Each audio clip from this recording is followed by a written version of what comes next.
past couple of years, we have seen a lot of industry veterans come out of the woodworks and take to social media and voice how they're feeling about the industry, which would be fine if they were not simply attacking the very people that gave them a job in the first place. And now we have Mark Darrah coming out and saying that gamers are cruel for criticizing companies and their projects. But before I get into the topic, if you enjoy the content I create, check out the links in the description, join the community in my live streams, and consider supporting through Patreon or YouTube memberships. Now, Mark Darrah has been a part of the industry for a very long time. He was a pillar at Bioware, and I do have a certain level of respect for him because of that. He worked there for 24 years and then left, but then came back in like a narrative consultant role for Veilguard because that project was clearly falling apart. I don't think that he did very much to help it out. I think that that was probably really beyond his control, but we've seen this happen a lot. Look at someone like David Jaffe, for example. If these people were still amazing at their job, they would have a place within this industry. They would still be getting jobs, and they aren't anymore. So now they have to take to social media like YouTube and kind of beg for attention. It comes across as really desperate, at least in my opinion, but it's also clear that they don't understand the full scope of the industry. And while they may see it from the developer side of things, and they might have friends that are still in the industry that they're talking to, they're also really not trying to take into consideration why gamers have gotten to this point where we are initially very cautiously optimistic when it comes to projects, and we don't just blindly support companies anymore, why we no longer just swipe our credit card because one trailer might look okay, and now of course we're being called cruel.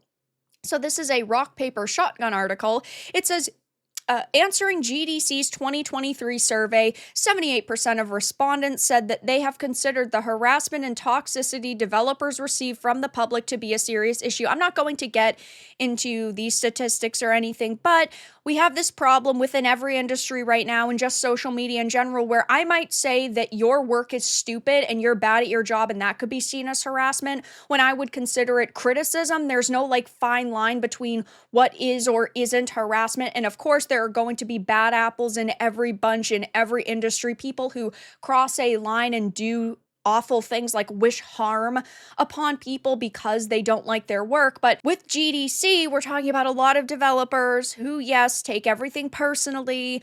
And if you're an adult who's on social media, you can block people, you can mute them, you can ignore their posts if they're really bothering you that much. But these people seem to not do that, though. It continues on with saying, a simple sentiment is often the most effective. And the title of Dragon Age veteran Mark Darrah's latest video cuts right to the heart of it. Your $70 doesn't buy you cruelty. No, but it does buy me the opportunity to criticize. And if I hate a game, I'm allowed to say this game absolutely fucking sucks. And if you take that as cruelty, you're allowed to. But on the flip side, it is my right as a customer to be able to say how I truly feel about a game. When you celebrate layoffs at a studio because the game that you don't like didn't do that well, you're crossing a line into being cruel, and fundamentally, you should have more grace for other human beings, he said. But if you're not buying that, let's go on to point 2. You don't know what caused the result you don't like. So talking about celebrating layoffs for a minute,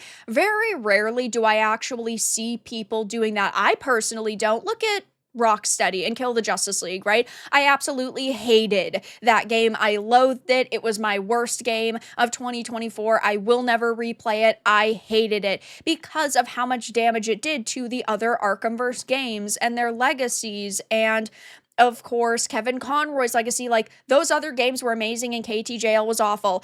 I never had said, I am so happy and relieved and filled with joy that these people are losing their jobs. My response always is, while I don't like to see people losing their jobs, if you are bad at your job, you do not deserve to have that job. And I don't think that that is cruel. I think that that is realistic. If you suck at a job, you can't just continue to have it. But he also says, if you're not buying that, let's go on to point 2. You don't know what caused the results you don't like.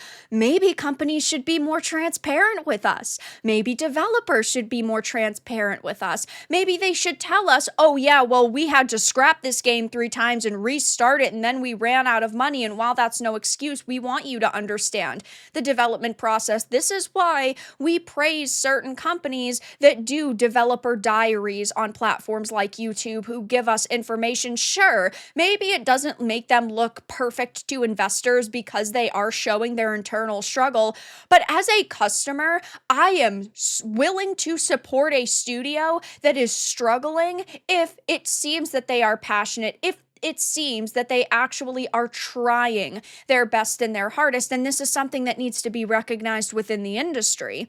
He also, I think, just doesn't truly understand why people are so upset and really the state of the industry. We don't want games like Dragon Age the Veilguard to fail. We don't want Kill the Justice Leagues to fail. We don't want the next Mass Effect to fail, but we do want companies to listen to us and understand why we don't like Veilguard or why we don't like any of these other titles. We have gotten to the point where developers have disrespected us time and time and time again, and they've treated us like walking wallets to the point where we can no longer just blindly swipe our credit card like, look at Bioware. If this was a decade ago and you told me a new Bioware game was coming out, ding, ding, ding, I'd be swiping my credit card. But over the past 10 years, they have broken up that trust with games like Anthem, with games like Veilguard. Now I can no longer sit here and say, oh my god, it's Bioware, that's so cool. Same thing with like Obsidian, and same thing like with Rocksteady. We have gotten to this point because companies have disrespected us so much. The article says, Mark Darrah, are you suggesting to the internet that booting up a game doesn't instantly bestow you with a flawless grasp of development's every nuance? It's okay if we are not given every little piece of information, but if developers learned to be a little bit more transparent with us, people would be a little bit more happy with them. And you can say, oh, you don't know everything that caused this result, but ultimately, we should be getting a full-blown product. Like, when games come out and they're buggy and broken, look at Cyberpunk's initial launch. I'm not a beta tester. If you're going to give me $20 off my purchase, sure, I'll deal with way more bugs and glitches. Look at Avowed. I'm willing to deal with jank if you're going to give me a fat discount. But ultimately, it is your job to deliver a full-blown product, and we're seeing that happening less and less. And yes, that is part of the higher ups problem. That is not the developer level. It's not like an art designer or somebody who's creating, I don't know, a statue in a game. It's not their decision to pump out the product and hit this deadline. And it's the CEOs and the studio leads that are deciding, oh, we need to crunch for the next 3 months in order to get this done. We have to hit this guideline. We have to make this game come out by, I don't know, the end of the year, whatever the time frame is. That is the higher up's fault to push out the product, but ultimately, we can't sit here and put no blame on the developers who are creating the product. Like, when the storytelling is trash, we still have to blame the writers for writing that trash storytelling. Like, everybody is still at fault in some way, shape, or form. His video right now is definitely getting wrecked. It's not going particularly well for him. It's got 31,000 views, 1.4k likes, and 5.1k dislikes. Now, I say this whenever I talk about a content creator or a developer or a journo. If Mark would like to come on my channel and have like a genuine discussion about his time in the industry previously, how he thinks the industry is right now, his thoughts maybe on this video, that's perfectly fine. I would love to be able to sit down with him and talk to him in a respectful manner. I don't feel that I've been overtly rude in this video. Maybe he would take offense to it. That's okay. It is what it is. But I would be fine with talking with him, and maybe he can clarify some more of his stance to my audience, but I just don't think that that's going to happen given this ratio. And the comments are pretty brutal. Here's the issue. We've tried telling you exactly what we hate about the games being made in the West in the last decade. Do you know what happens when a person does exactly what you say and tries to tell very specifically what they don't want in their games? They get banned from all discussions by people like you. That's what happens, and this does happen time and time again. You'll take to a Steam forum, you'll take to an official Reddit, you'll take to a Discord, and then you'll be silenced for it. Look at what's going on with Tales of the Shire. They put out their announcement that the game was getting delayed. They were receiving some backlash because it just doesn't look like a very good game, and they were blocking people, they were silencing people, they were hiding replies. That is such a major issue right now. You know what? Credit where credit is due. The comment section is not turned off. And yeah, I do want to give him credit for that. He's not silencing people, or at least from what I see, there's like almost 8,000 comments, so I don't think that he's sitting here siphoning through everyone and deleting any of them. So I do give him credit for that. He seems a bit more tolerant than other people within the industry. But on the flip side, it just seems that maybe he's not fully understanding our feedback. And sure, he worked for a very long time on Dragon Age. He loves the franchise. He's passionate about it. He doesn't understand why people would hate the game so much, and he sees that there are probably some of these developers that are really upset that their work was heavily criticized, so he's just trying to be a good team player and defend them. But ultimately, without gamers, you're not going to have jobs, and these companies need to listen to gamers more. And that's just really what we want companies to understand. Yes, on one hand, you need to create what you feel confidently about and what you're passionately about. You're not making a game for yourself, and you also need to cater to your audience at least a little bit. Studios attack the gamer. Gamers retaliate. Studios Pikachu face. Making a bad product is one thing. That simply makes the product not sell. There's been plenty of bad games that fall into obscurity without a sliver of controversy. To actually attack your consumers because you don't agree with their politics while calling them racists, NZs, chuds, bigots is when you're inviting backlash that's fully deserved of many modern developers. Yeah, I totally, again, completely agree.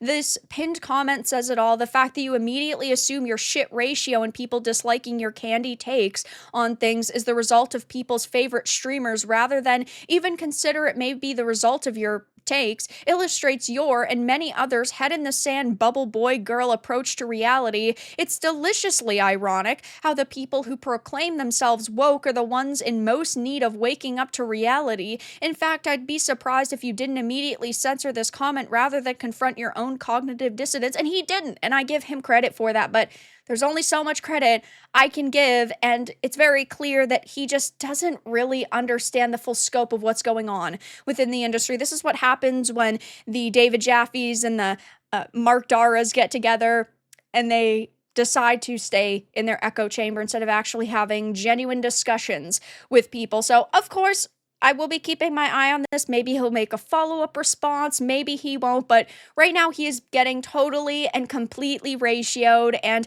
gamers are just really not happy with seeing another industry vet be completely out of touch. But that's all that I really had to discuss in this video. Let everyone know your thoughts in the comments below. If you enjoyed this, give it a like. And if you didn't, give it a dislike. I appreciate your support either way. But I'll talk to you all again in the next video really soon.